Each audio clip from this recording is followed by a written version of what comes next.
సుప్రీంకోర్టుకు వస్తే మళ్ళా ప్రయత్నం చేస్తే చాలా స్పష్టంగా చెప్పి ఏప్రిల్ తర్వాత మాట్లాడతామని. ఏప్రిల్ తర్వాత ఈయనుండడు, మళ్ళా తెలుగుదేశం వస్తుంది.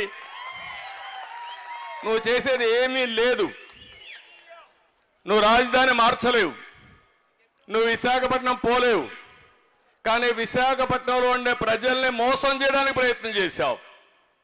అది దారుణం అని చెప్పి నేను మీకు తెలియజేస్తున్నా. అంటే అసాధ్యమైన పని తెలిసి, ఇది సాధ్యం కాదని కూడా తెలిసి వందల వేల కోట్ల రూపాయలు లాయర్లకు డబ్బులు ఇచ్చి ప్రజాధనాన్ని, ట్యాక్స్ పేయర్స్ మనీని దుర్వినియోగం చేసే పరిస్థితికి వచ్చాడు. అదే బాధ అని చెప్పి నేను మీకు తెలియజేస్తున్నా. ఈరోజు మనం చూస్తే మొన్న ఒక 11 మందిని మార్చాడు, నిన్న ఒక 27 మందిని మార్చాడు, మొత్తం 38 మందిని మార్చానంటున్నాడు, వేశానంటున్నాడు. దీంట్లో ఎవరు వీళ్ళంతా? నా బీసీలు, నా ఎస్సీలు, నా ఎస్టీలు, నా మైనారిటీలు అంటాడు. అందరినీ వాళ్ళనే మార్చేశాడు. కడవాళ్ళు ఎవరిని మార్చలేదు. వాళ్ళంతా కూడా మొన్నటి వరకు ఏమంటున్నాడు, నేను పుల్లను పెడితే గెలుస్తారన్నాడు. ఇప్పుడు పుల్లను కాదు, వెళ్ళింది పెట్టి గెలిపించలా? సమాధానం చెప్పండి.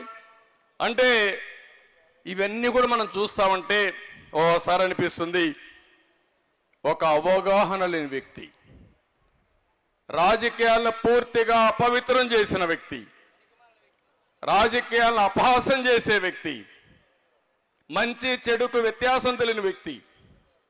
ఇది మంచి ఇది చెడు ఏమీ తెలియదు, ఆయనకు ఒకటే తెలిసింది, ఏది దొరికినా దాన్ని మొత్తం కాజేయడం. బకాసురుడు మారిగా ఉన్నాడు. అక్కడి నుంచి ఎవరైనా మాట్లాడితే వాళ్ళ మీద కేసులు పెట్టేయడం. ఇప్పుడు కూడా మీరు చూస్తున్నారు, ఇప్పుడు కూడా కేసులు పెట్టేస్తున్నారు. ఇది తప్ప ఏమీ తెలియని వ్యక్తి. ఈ వ్యక్తి మొత్తం వాళ్ళ పార్టీనే కాకుండా రాష్ట్రాన్నే గందరగోళంలో నెట్టేసిన వ్యక్తి. నేను అందుకే ఈరోజు కోరుతున్నా, రామచంద్రయ్య గారు కానీ మిగిలిన నాయకులు చెప్పినట్టు, నాకు ముఖ్యమంత్రి కోసం నేను ప్రయత్నం చేయడంలా, తెలుగుదేశం పార్టీ జనసేన అధికారం కోసం నేను ప్రయత్నం చేయడంలా, 5 కోట్ల ప్రజల్ని కాపాడుకోవడం మనందరి బాధ్యత, మనందరి కర్తవ్యం. ఈరోజు మీ పిల్లల ఉద్యోగాలు కావాలంటే కడాన ఉద్యోగం దేవుడికి కానీ పాచి పనులు చేయాలన్నా బెంగళూరుకో, హైదరాబాద్కో, చెన్నైకి పోయే పరిస్థితి ఉంది తప్ప ఈ రాష్ట్రంలో ఎవ్వరికి ఉద్యోగాలు వచ్చే పరిస్థితి లేదు. ఇలాంటి పరిపాలన మళ్ళా కంటిన్యూ అయితే ఒకటే చెప్తున్నా, ఈరోజు ఎంత భయంకరమైన పరిస్థితి అంటే ఈ రాష్ట్రానికి ఎవరన్నా రావాలన్నా భయపడిపోతున్నారు.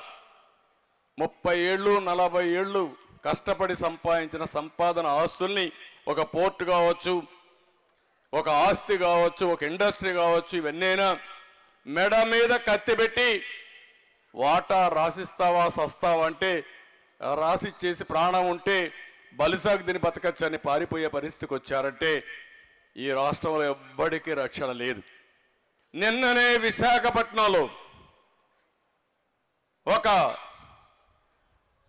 దళిత అమ్మాయి పైన 11 మంది అతి దారుణంగా పైశాచికంగా రేప్ చేశారంటే ఈ రాష్ట్రంలో లా అండ్ ఆర్డర్ ఉందా? ముఖ్యమంత్రి విషయం పట్టించుకున్నాడని అడుగుతున్నా. ఇలాంటి వ్యక్తి ముఖ్యమంత్రికి అర్హత ఉందా అని అడుగుతున్నా. నా పీరియడ్లో ఒక ఇష్యూ జరిగింది. పిడుగురాళ్ళలో ఒక మైనారిటీ అమ్మాయిని కొంతమంది రేప్ చేస్తే 22 టాస్క్ ఫోర్స్ కమిటీలు వేసి ఎక్కడ భూమి మీద ఉన్నా వాళ్ళ పట్టకరమ్మని చెప్పి పంపిస్తే 3వ రోజు ఊరేసుకుని ఆత్మహత్య చేసుకుని చనిపోయాడు. అది తెలుగుదేశం పార్టీ సత్తా. అది ఒక డెమాన్స్ట్రేషన్గా చేశాం. అది చేసిన తర్వాత నేను ఇక్కడే విజయవాడలో ఒక పెద్ద ర్యాలీ తీశాను. ర్యాలీ తీసి ఎవడైనా సరే భవిష్యత్తులో ఎలాంటి ఆడబిడ్డలపైన కన్నేసినా, ఎక్కడ తప్పు చేసినా ఇదే శిక్ష ఉంటుంది, జాగ్రత్త అని హెచ్చరించాను. ఒక్క ఇన్సిడెంట్ జరగలేదు నా పీరియడ్లో. అది పరిపాలన యొక్క సమర్థత. ఆ విషయం మీరు గుర్తుపెట్టుకోవాల్సిన అవసరం ఉంది. పాలకులు సమర్థవంతంగా ఉంటే, ముఖ్యమంత్రి అనే వ్యక్తి బాధ్యతగా ఉంటే మిగిలినోడు కూడా ఒళ్ళు దగ్గర పెట్టుకో పనిచేస్తారు. ఈరోజు ఇలాంటి చూసినప్పుడు ఇదే ఆఫీస్ పైన దాడి చేశారు 2-3 సంవత్సరాల కంటే ముందు. దేనికి చేశారని ఒకసారి గుర్తించుకోండి. పార్టీ నాయకులు మేమందరం రాష్ట్రంలో విపరీతంగా డ్రగ్స్ పెరిగిపోయినాయి, గంజాయి పెరిగిపోతా ఉంది, ఇది తప్పని మాట్లాడితే అంటే మమ్మల్ని విమర్శిస్తారా అని ఆఫీస్ పరిస్థితికి వచ్చారు. ఈరోజు రాష్ట్రంలో విచ్చలవిడిగా గంజాయి పెరిగిపోయింది. మన రాష్ట్రంలోకే కాదు, ఇక్కడ పండించిన పంట తమిళనాడుకు, కర్ణాటకకు, భారతదేశం మొత్తం వెళ్ళి వాళ్ళు కూడా మనల్ని తిట్టే పరిస్థితి వచ్చారంటే ఈ రాష్ట్ర పరిస్థితి ఏంటో మీరు ఒక్కసారి ఆలోచించాల్సిందిగా మిమ్మల్ని కోరుతున్నా. అందుకే రాష్ట్రంలో ఉండే రాజకీయ నాయకులకు అందరికీ విజ్ఞప్తి చేస్తున్నా. ఈరోజు రామచంద్రయ్య గారు చూపించిన ఒక స్ఫూర్తి, మీకు ఏమాత్రం ఈ రాష్ట్రం మీద అభిమానం ఉన్నా, మళ్ళీ రాష్ట్ర ప్రజల భవిష్యత్తు పైన మీకు ఏమాత్రం కూడా ఆశ ఉన్నా, మీరందరూ ఇలాంటి దుర్మార్గమైన పార్టీని సహకరించడం కరెక్ట్ కాదని మరొకసారి పిలిపిస్తున్నా. ఈరోజు అలాంటి వ్యక్తులు రావడం పట్ల నేను హర్షాన్ని తెలియజేస్తూ వారిని మనస్ఫూర్తిగా స్వాగతిస్తూ, బాధ్యత కలిగిన రాజకీయ నాయకులందరూ కూడా మీరు కూడా ఆలోచించుకోండి. ఇప్పుడే అచ్చెన్నాయుడు గారు ఒక మాట చెప్పారు, మనం సీట్లు ఇస్తే అందరూ వచ్చేస్తారని. అది కాదు, రామచంద్రయ్య స్ఫూర్తి కావాలి. 2027 వరకు ఎమ్మెల్సీ ఉన్న పదవి పోయినా పర్వాలేదు, నాకు పదవి ముఖ్యం కాదు, ఈ రాష్ట్రం ముఖ్యం. ఇన్ని సంవత్సరాలను ఆదరించారు, అలాంటి రాష్ట్రం నష్టపోయే సందర్భంలో నా బాధ్యత నెరవేర్చాలని వచ్చాడు. ఆయన్ని మనస్ఫూర్తిగా అభినందిస్తున్నానని చెప్పి కూడా మీకు తెలియజేస్తున్నా. ఇది అందరి బాధ్యత కావాలి, ప్రజల బాధ్యత కావాలి. ఏదో ఒక తెలుగుదేశం పార్టీ అధ్యక్షుడు ఆయన ఒక్కడిదే బాధ్యత, ఆయనే చేస్తాడు, ఆయనే పోరాడతాడు, మనం చూస్తామంటే మాత్రం ఏమి మిగలది రాష్ట్రంలో. అందుకే నేను ఎల్లుండి నుంచి, ఒకప్పుడు ఎన్టీ రామారావు గారు పెట్టారు, ఒక స్లోగన్ ఇచ్చారు, తెలుగుదేశం పిలుస్తుంది రా కదలి రా అని ఆ రోజు స్లోగన్ ఇస్తే ఒక ఉద్యమంగా వచ్చారు. కడాన బ్రహ్మాండమైన మెజార్టీతో తెలుగుదేశాన్ని గెలిపించారు. ఈ రాష్ట్రాన్ని కాపాడుకోవడానికి రా కదలిరా అనే స్లోగన్ పెట్టుకుని రాబోయే రోజుల్లో ఏం చేయబోతానో చెప్పడానికి మీ దగ్గరికి వస్తున్నా. 25 పార్లమెంట్లో 25 మీటింగ్లు పెట్టి ప్రజా చైతన్యం తీసుకొచ్చి ప్రజల్లో సమైక్యం చేసి అందరినీ కూడా మళ్ళీ ముందుకు నడిపించడం కోసం, ఎందుకు ఈ పని చేస్తున్నారో కూడా చెప్పడం కోసం వస్తున్నా. ఆ కార్యక్రమాన్ని కూడా చేస్తామని చెప్పి తెలియజేసుకుంటూ మరొకసారి రాష్ట్రంలో అందరికీ పిలిపిస్తున్నా. అందరం కలిసి ఆలోచిద్దాం, ఈ రాష్ట్రాన్ని కాపాడుకుందాం. వ్యక్తులు శాశ్వతం కాదు, సమాజం శాశ్వతం, రాష్ట్రం శాశ్వతం.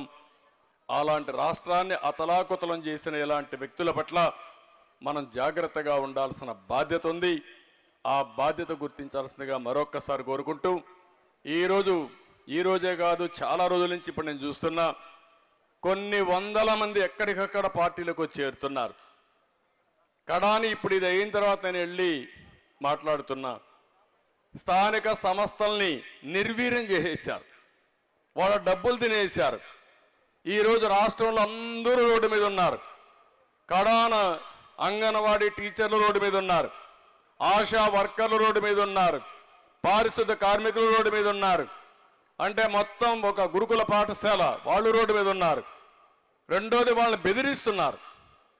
అంటే మీకు చేతనైతే చేయాలి, లేకపోతే వదిలిపెట్టాలి, కానీ బెదిరించి భయభ్రాంతులు చేసి సరెండర్ చేయాలనుకోవడం చాలా తప్పు.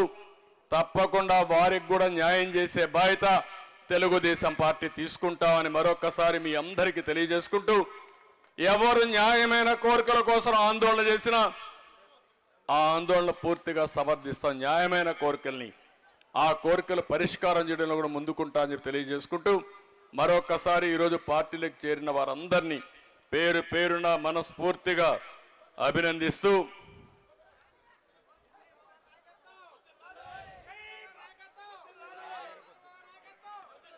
అదే మరిగా ఈరోజు వీరభద్రరావు గారు కూడా నేను చూశాను. ఆయనైతే ఒకరోజు కాదు, ఒక నీతి నిజాయితీగా ఆయన రాజకీయం చేశాడు. చాలా సమర్థవంతంగా కూడా నేను చూశాను. ఒక క్యారెక్టర్ మెయింటైన్ చేసి చాలా సింపుల్గా ఉండి వారు రాజకీయాలు నిర్వహించారు. అలాంటి వ్యక్తి కూడా మళ్ళీ తిరిగి తెలుగుదేశం పార్టీ చేరడమే కాకుండా వారి అనుభవాలు కూడా వారు షేర్ చేసుకోవడం జరిగింది. వారిని కూడా మనస్ఫూర్తిగా అభినందిస్తూ, ఇంకొక పక్కన చీరాల నుంచి మొత్తం ఎంఎం కొండయ్య గారు ఆధ్వర్యంలో ఒక 100 మంది చేరారు. నేను మునిపే చెప్పాను. ఒక 30 మంది ఆర్ఎంపీ డాక్టర్లు, మైనారిటీ సేవల నుంచి ఒక 40 మంది, వైశ్య ప్రముఖులు 10 మంది, రెడ్లో ఒక 15 మంది, ఇతరులు కూడా ఒక 35 మంది వచ్చారు. వారందరినీ మనస్ఫూర్తిగా అభినందిస్తూ స్వాగతం పలుకుతూ అందరికీ నమస్కారాలు. జై హింద్, జై తెలుగుదేశం.